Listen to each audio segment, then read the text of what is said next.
ئەنجا سڵاوتان لەوێ دووبارە ئازیزانمان من و باران هاتووینەتە گوندی چەمیسمۆر لە قەرا. جا ئازیزان ئێستا دەستەکەین بە خەونی باران کە خەونەکەی ئەوە بوو حەزێ کرد ببێ بە شوان و ئێستا دەست ئەکەین بەوەی کە خەونەکەی بەدی بێنین.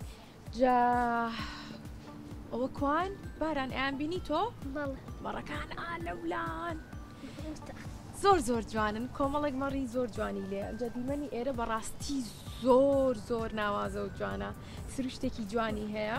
جا پێمان خۆشە ئێستا کابکەین بۆ خەونەکەی باران لەگەڵمانابن کە ببینن بارانە بێ بە شوان و منیش ئەبم بە هاوکارە وەرمەگری وەکو هاوکارێک. زۆر باشە. ئەچینە ناویان لە نزیکۆ دەستیان لێن و ئەروەها بارانیش ئەم کارە تاقیەکاتەوە. لەگەڵمانابن با بڕین باران ئاگات لێ بە تۆزە بەرزن.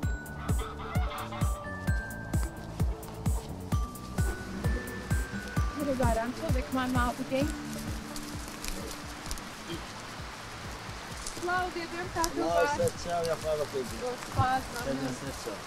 باران وەرێ ئێرەوە تۆ سڵاو لێبێ. زۆر سپاس. پێمان خۆشە بناسێنی بۆ بینەرانمان. من ناوم شابازە، شاباز قادر، خەڵکی گوندی چەمیسمۆرم. ئەمە گوندەکەمانە لێران بە خێراتنی واکەین، بە خێراتنی کەناڵەکەتانەکەم بە خێر بەستەر سەر چاو. زۆر زۆر سپاس کاک شاباز.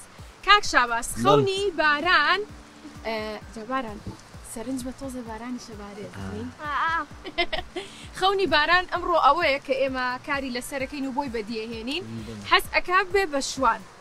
ئەنجا پێمان بڵێ کاری شوان چۆناییە، چۆن ئەتوانێ باران خۆی کاری لەسەر کا، پێویستە چی بکە ئێوە چونکە بەڕاستی ماندووە بن بەیانیانە بێ زوو هەڵستن بۆمان باسکە. وەڵی لێرە شوانی لێرە ئێستا بڵێن لەم سەردەما شوانی ساتیە خۆشە بە حکمیەوەی بەیانیان تۆزێ درەنگ دەریەکەی بڵێن زمانی زوو بەیانان سەعات 4 حیوان دەرەکرا، سەعات 6 دەرەکرا، ئێستا دەوری سەعات 7:30 و 7:00 دەرەکرێ.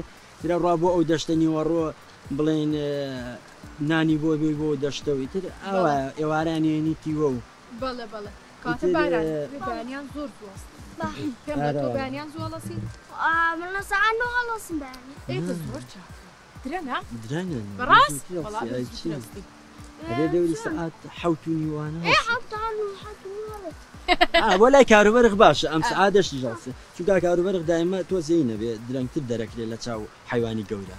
بەڵێ بەڵێ باشە پێمان بڵێ کاتێک مەڕووماڵاتەکان دەرەهێنن چی ئەکەن؟ ئەبێ بیان بن بۆ کوێ؟